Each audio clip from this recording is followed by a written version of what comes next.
और अगर आपने अभी तक हमारा चैनल सब्सक्राइब नहीं किया तो फौरन सब्सक्राइब कीजिए, साथ ही बेल आइकॉन पर क्लिक करें ताकि मजीद आने वाली वीडियो जहां वक्तन फवक्तन आपके लिए इस चैनल पर अपलोड करते हैं वो आपको वक्त पर मिलती रहें और आप उनसे मुस्तफीद होते रहें। अगली वीडियो तक हमें दीजिए इजाजत, अपना ख्याल रखिएगा, अल्लाह हाफिज।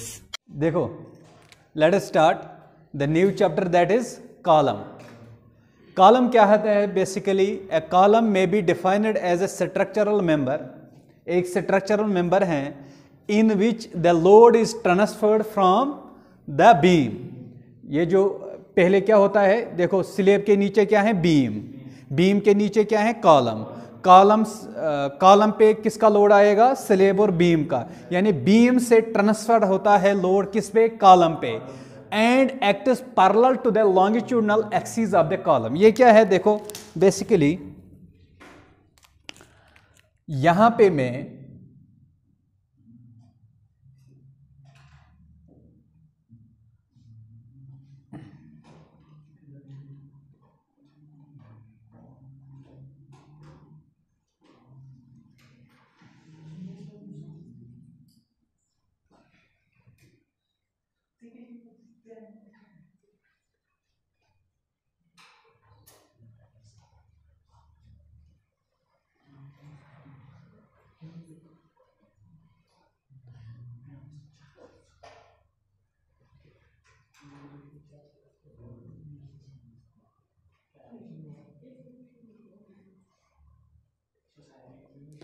देखो डियर स्टूडेंट्स,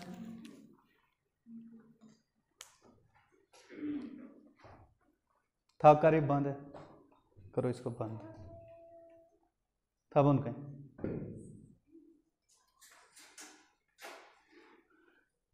था से बंद करें। चलो, ये हमारे पास क्या है? क्या है? कॉलम है, ठीक है। अब इसके 3 एक्सिस होंगे। कॉलम के कितने एक्सिस होंगे? This is x axis, this is y axis, and this one is z axis, है ना? कितने एक्सिस हैं आपके कॉलम में? 3 एक्सिस हैं, ठीक? ये बात क्लियर है ना? अब कॉलम किस मेंबर को हम कह सकते हैं जिसमें लोड लॉन्गिट्यूडनल एक्सिस के पैरेलल एक्ट करेंगे, है ना? लिखा है ना, acts parallel to the longitudinal axis of the beam, यानी लोड इस एक्सिस के पैरेलल ही पड़ जाएंगे। समझ आई बात? शाबाश। This is a column, actual यही कॉलम है। अब ये कॉलम क्या है? इसमें आप IS 456-2000 की डेफिनेशन भी देख सकते हो।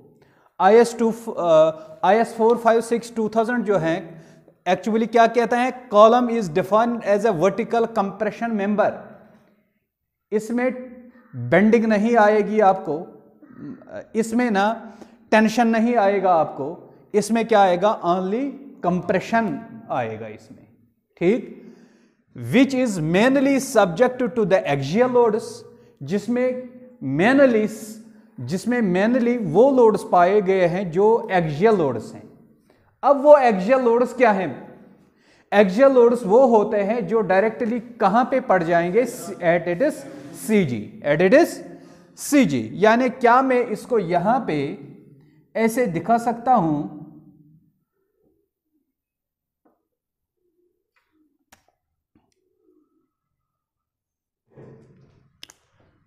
मैंने क्या किया? मैंने लोड को CG पे एक्ट कराया, CG पे एक्ट कराया, और इस लोड को मैं क्या कह सकता हूं? This is an axial load. क्या है ये? एक्सियल लोड है, ठीक बात? अब ये क्या है? Is subject to the axial load and the effective length of which exceeds 3 times it is least lateral dimension. ये क्या चीज है? देखो, ये एक कॉलम है, this is a pin supported column, hinge support है ये क्या करेगा? जब इस पे हम लोड से अप्लाई करेंगे तो ये क्या? डिफ्लेक्ट हो जाएगा, है ना? जब मैक्सिमम लोड्स इस पे पड़ जाएंगे ना तो ये डिफ्लेक्ट होगा, है ना? इस तरफ हो जाएगा। हाँ ऐसे भी हो सकता है, मतलब मैंने इस साइड दिखाया। ये वर्टिकल कॉलम है, इस पे यदि लोड्स पड़ जाएंगे तो ये क्या हो जाएगा, बेंड, यानी मैक्सिमम लोड्स, डिजाइन से भी ज्यादा लोड्स जब पड़ेंगे। ठीक, अब ये जो यहां से यहां तक, यहां पे बता मुझे बेंडिंग मोमेंट क्या है, 0 है ना। यहां पे कितना बेंडिंग मोमेंट है, यहां पे कितना मोमेंट है, इनको हम क्या बोलते हैं, जहां पे बेंडिंग मोमेंट 0 होगा। देखो अब जो यहां से the distance between 2 0 bending moments is called effective length, is called effective length. You should beam which effective length, यहां पे क्या है, the distance between the 2 0 bending moments is called effective length, is called effective length. समझ आई बात।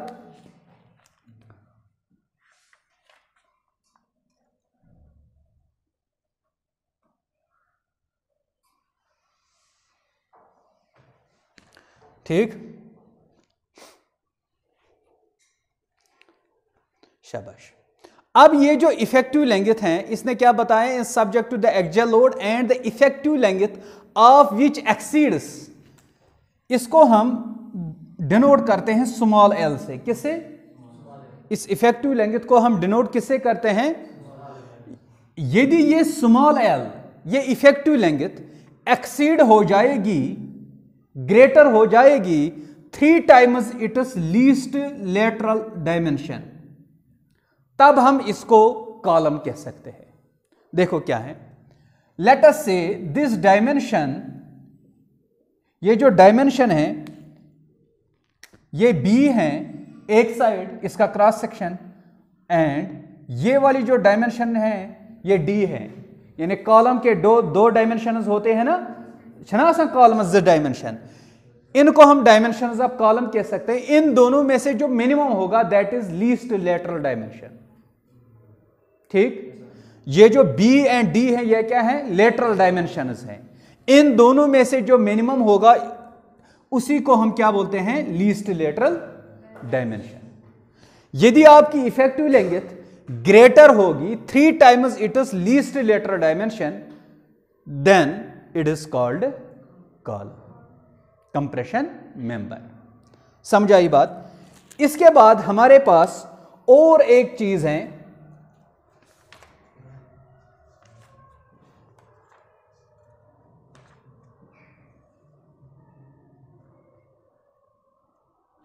शाबाश, ये हो गया ना, ये बात समझ आई क्या। A column is defined as a vertical compression member है which is mainly subject to the axial loads. ये भी समझ आया, एक्सियल लोड्स क्या होते हैं, जो डायरेक्टली कहां पे पड़ जाएंगे, at it CG, and the effective length, ये इफेक्टिव लेंथ समझ आया क्या है, शाबाश, the distance between the 2 0 bending moments, या पॉइंट ऑफ कंट्राफ्लेक्चर हम कह सकते हैं। The distance between the 2 point of contraflexures is called it is effective length. अभी मैं समझाता हूं, आगे आपको अच्छे से आएगा इफेक्टिव लेंथ का कंसेप्ट समझ। विच एक्सीड्स, जब इफेक्टिव लेंथ ग्रेटर होगी, एक्सीड करेगी 3 times it is least lateral dimension, तब हम इसको क्या बोलते हैं, कॉलम।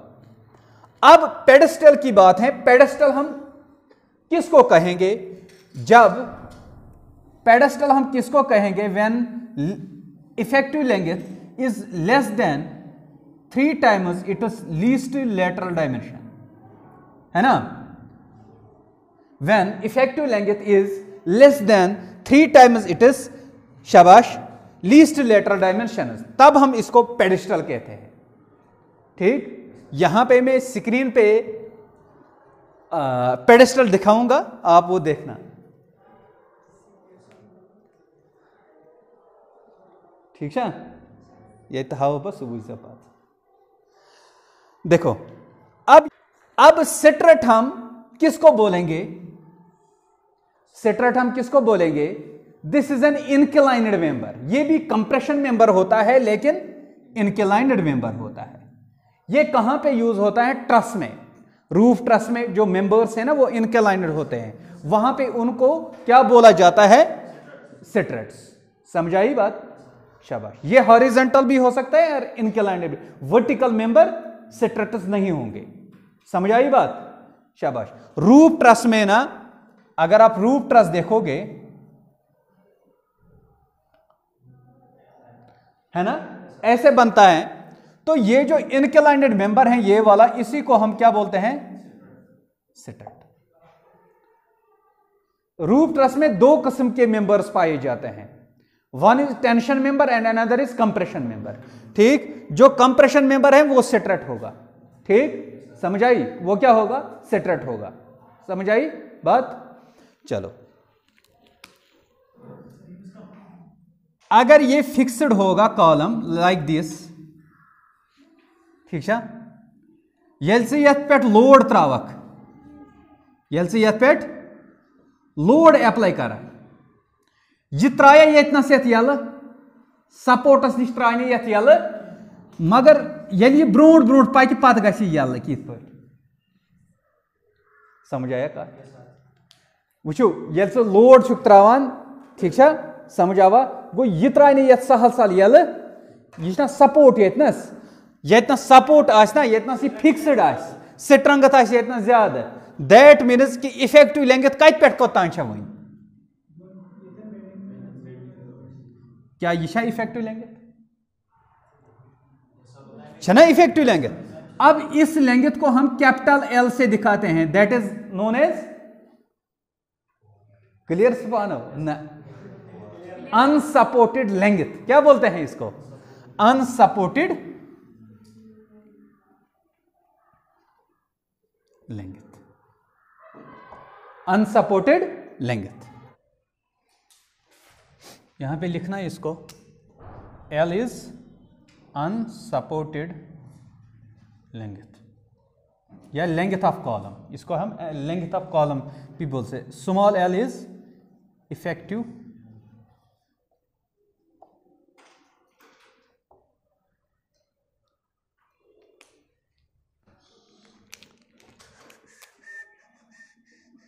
देखो, classification of column, classification of column. First one यहां पे जो क्लासिफिकेशन है वो है based on shape, based on shape. हमारे पास जो शेप के बेसिस पे हम कॉलम को कौन कौन सी शेप दे सकते हैं? ठीक, on the based of shape we have square column, circular column, rectangular column, hexagonal column, octagonal column. ठीक, मतलब इस शेप के हम शाबाश कॉलम बना सकते हैं। ठीक, इसमें और कुछ नहीं पढ़ना है। बेस्ड मटेरियल, मटेरियल के बेस्ड पर भी हम कॉलम को क्लासिफाई कर सकते हैं। अगर टिम्बर का बना होगा column, that will be called as timber column. Masonry column, ठीक है ना, स्टोन मेजनरी बनावन छे, ठीक है, that is masonry column. RCC column है हमारे पास, स्टील कॉलम है। अब टिम्बर कॉलम कहां पे यूज करेंगे? जहां पे लोड्स कम पड़ जाएंगे हमारे पास है। मेजनरी कॉलम भी वहां पे यूज करेंगे जहां पे लोड की इंटेंसिटी कम हो, वहां पे हम मेजनरी कॉलम बना सकते हैं। आरसीसी कॉलम वहां पे शाबाश जहां पे लोड मॉडरेट हो, ज्यादा भी नहीं हो। ठीक, स्टील कॉलम वहां पे हम यूज करते हैं जहां पे लोड इंटेंसिटी हाई हो। ठीक, गाशा, चलो ठीक, समझाई बात? यानी स्टील कॉलम वहां पे हम यूज करेंगे जहां पे लोड इंटेंसिटी क्या हो? वेरी हाई हो, वहां पे हम स्टील कॉलम प्रोवाइड कर सकते हैं। अब ना रही बात एक इंपॉर्टेंट क्लासिफिकेशन की, that is based on slenderness ratio. Based on classification based on slenderness ratio. अब यदि हम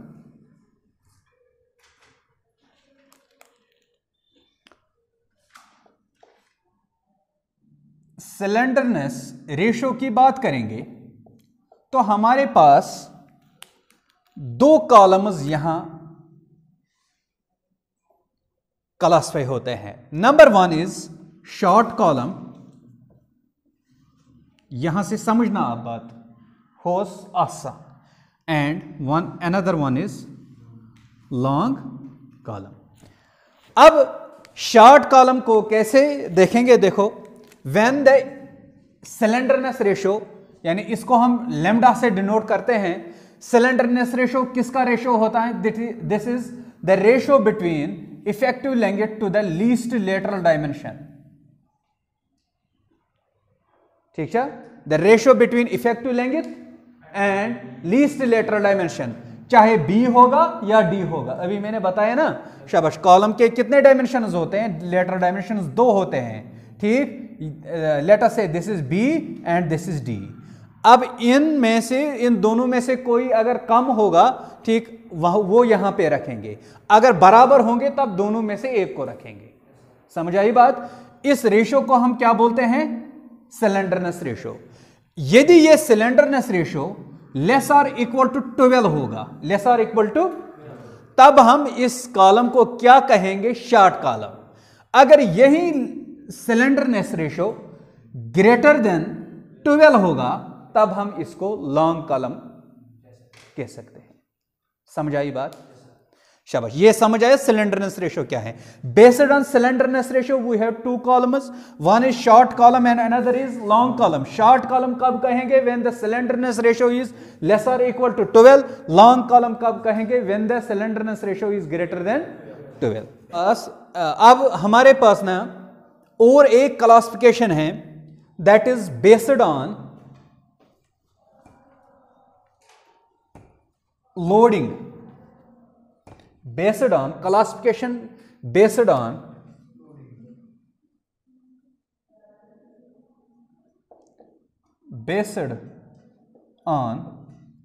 लोडिंग। लोडिंग को मद्देनजर रखते हुए हमारे पास ना 3 टाइप के कॉलम हो सकते हैं। Number first is axial column,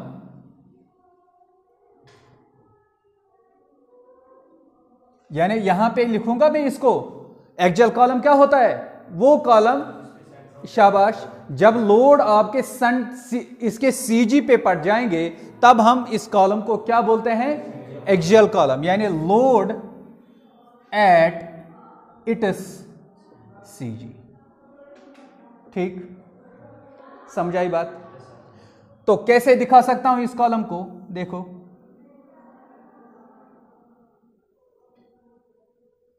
if this is a column, ये आपके पास कॉलम है, this is X axis, this is Y axis and this one is Z axis. यदि आपका लोड यहां पे पड़ जाएगा तब हम इस कॉलम को क्या बोलते हैं? शाबाश, एक्सियल कॉलम। बट इसमें कुछ हमारे पास ना परमिसिबल वैल्यू हैं, ठीक। इसेंट्रिसिटी, सम इसेंट्रिसिटी हमें परमिसिबल है, वो हम आगे देखेंगे कितनी परमिसिबिलिटी है।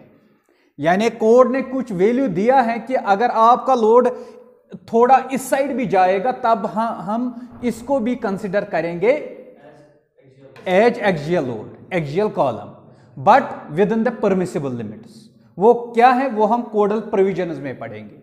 समझ आया बात? शाबाश। इसके बाद हमारे पास और एक कॉलम होता है, यहां से लिखा है, शाबाश, axial column first.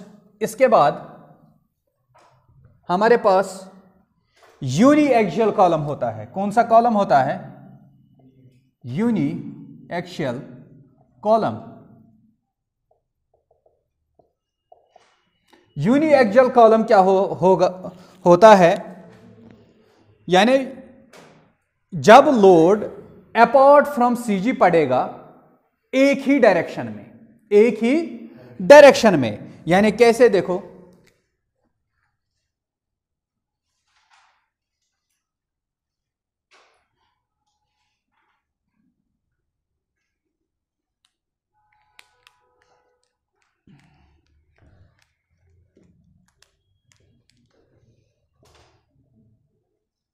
This is X axis and this one is Y axis. फिलहाल बना बस जी एक्सिस, ठीक। अगर यहां पे लोड पड़ जाएगा तब हम इसको क्या बोलते हैं? अगर लोड को मैं यहां पे प्लेस करता हूं, मुझे बताओ ये जो लोड हैं ये किस एक्सिस से दूर है, यानी किस एक्सिस से अपार्ट हैं,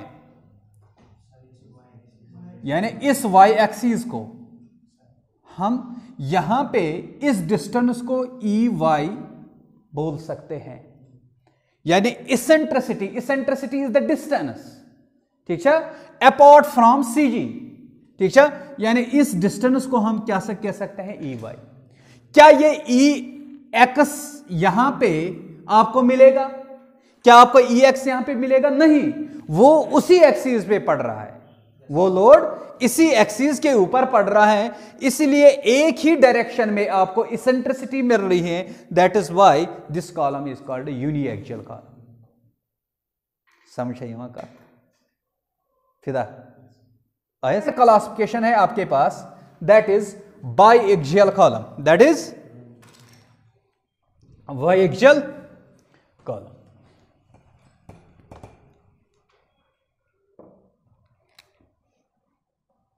third is biaxial column. Biaxial column कौन सा कॉलम होता है?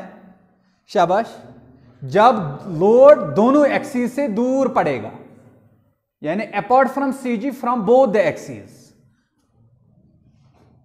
ऐसे में इसको दिखा सकता हूं, this is a column, this is one axis, this is another axis. यदि आपका लोड यहां पे पड़ जाएगा, ठीक, इसेंट्रिसिटी दोनों एक्सिस के अबाउट हो जाएगी, this is EX and this one is EY, then it is called, शाबाश, बाइएक्सियल कॉलम। समझ आई बात? यहां पे ना आपके पास एक टेबल गिवन है, देखो यहां पे फर्स्ट ऑफ ऑल आपको एंड कंडीशन गिवन होगी, उसके बाद उसकी सिंबल भी बनाई है, इसके बाद आपके पास theoretical value of effective length, इसके बाद recommended value of effective length है आपके पास, ठीक। आपने इस recommended value of effective length जो है आपके पास, यह आपने याद रखना है, ठीक, या यहां से यही उठाना है। फर्स्ट ऑफ ऑल आपके पास एक एंड कंडीशन गिवन है, बताओ मुझे क्या एंड कंडीशन है? इफेक्टिवली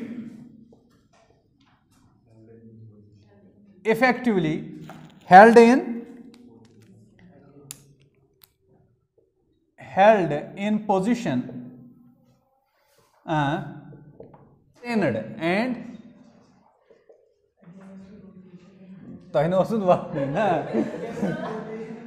restrained against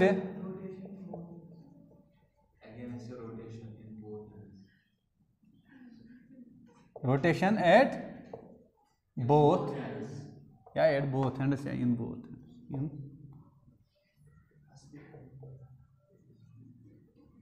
शाबाश। देखो फर्स्ट जो आपके पास फर्स्ट एंड कंडीशन है, this is the end condition of the column, ठीक है।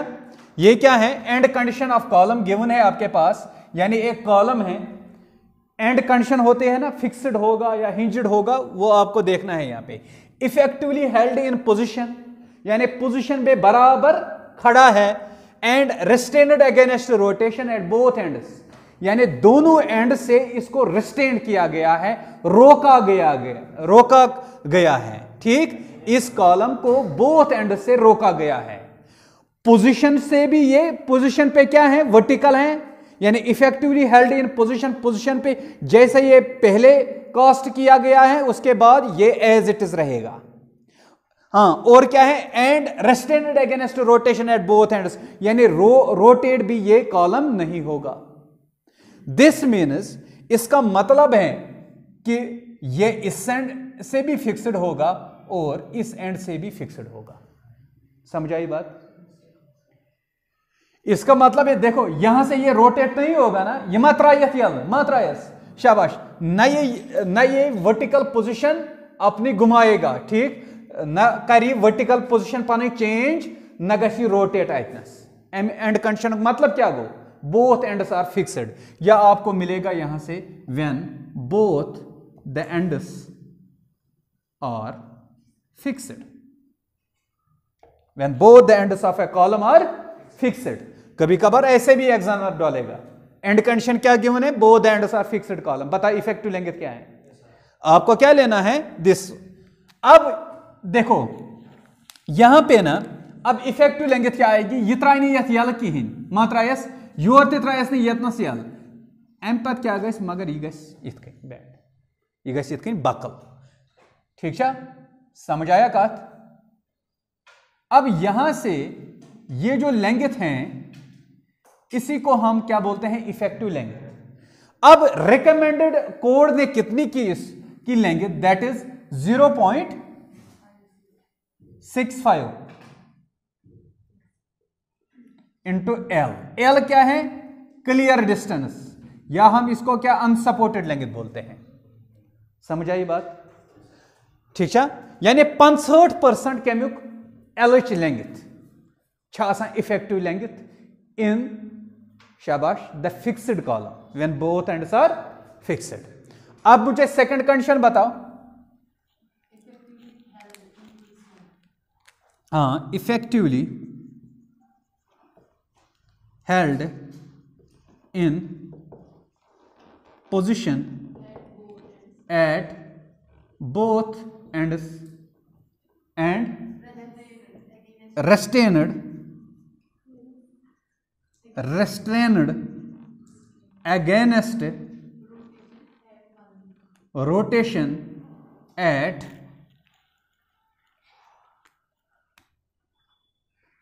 one end। मतलब समझ आवा, इसका मतलब क्या है, देखो इसका मतलब है आपके पास एक कॉलम है, ठीक, इफेक्टिवली हेल्ड इन पोजिशन पे हेल्ड एट बोथ एंड्स, दोनों एंड पे, ठीक है, दोनों यानी पोजिशन करनी change and restrained against rotation. मगर इस रोटेशन सह आमुत रुकाव वन एंड, यानी अकिस एंडस पे आमुत यह रुकावन, रेस्ट्रेन आमुत कर अगेंस्ट रोटेशन। इसका मतलब है वन एंड तो ऊपर वाला होगा एंड दूसरा एंड क्या होगा, हिंज्ड होगा। दूसरा एंड क्या होगा, हिंज्ड होगा। यानी यहां से आपका कॉलम रोटेट कर पाएगा मगर अपनी जो वर्टिकल पोजीशन है शाबाश वो कायम रहेगी।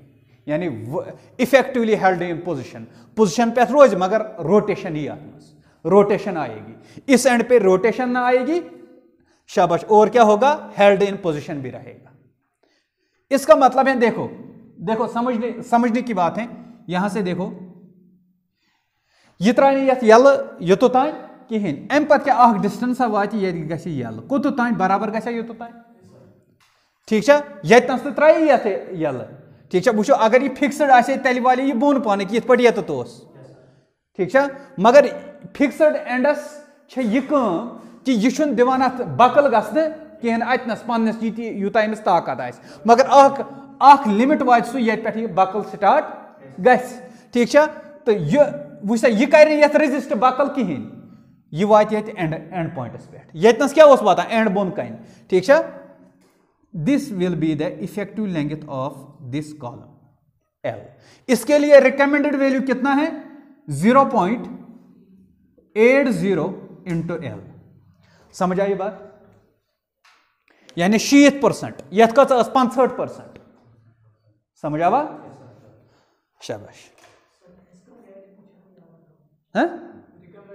हाँ बोला मैंने, रिकमेंडेड वैल्यू आपने याद रखना है, ठीक, तथ दियो टिक तुई आयत। इसके बताओ थर्ड कंडीशन क्या है। हाँ, effectively held in position शाबाश at both ends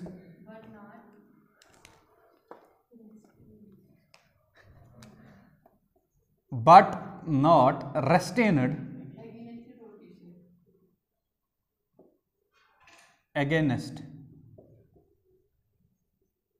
रोटेशन। इसका मतलब क्या है, देखो पोजीशन से बराबर, ठीक है, बट नॉट रेस्ट्रेंटेड अगेंस्ट रोटेशन, कुन ते एंडस पे रोटेशन आमस रुकावने, यानी इसका मतलब क्या है, both the ends are hinged, both the ends are hinged. इसकी और मीनिंग है, और एक क्या, बोथ एंड्स आर हिंज्ड। शाबाश, इसकी क्या और एक मीनिंग बनेगी, बताओ, इसकी क्या मीनिंग बताएगी, बताओ। शाबाश, one end is fixed and another end is hinged. ठीक है, समझा हुआ, इसकी both the ends are hinged. अब ये कॉलम है आपके पास, ये क्या है, हिंज है यहां पे, ठीक। अब ये कहां से बकल स्टार्ट करेगा, 0 टू, अब इसकी जब पूरी जो एल होगी वही आपकी इफेक्टिव लेंथ भी आएगी, that is L is equal to L. समझ आई वहां का, शाबाश। इसके बाद नंबर 4 पे जाओ आप, यानी इसमें क्या है, अब मैं ऐसे ही समझाऊंगा आपको। इसमें एक एंड आपको हिंज फिक्स्ड मिलेगा और दूसरा फ्री मिलेगा। दूसरा क्या मिलेगा, फ्री। यानी क्वेश्चन में आपको effectively held in position and restrained against rotation at one end at the other end restrained rotation but not held in position. यहां पे रोटेशन रेस्ट्रेंटेड है मगर हेल्ड इन पोजीशन नहीं है, यानी ये अपनी पोजीशन भी चेंज करेगा यहां पे, ठीक, ये अपनी पोजीशन भी चेंज करेगा, यानी कुछ ऐसा बनेगा, यानी ये कॉलम वाइज ये तो पोजीशन गई चेंज। ठीक है, अब इसके लिए आपको रिकमेंडेड वैल्यू क्या है, L will be equal to, बताओ, 1 पॉइंट इंटू एल।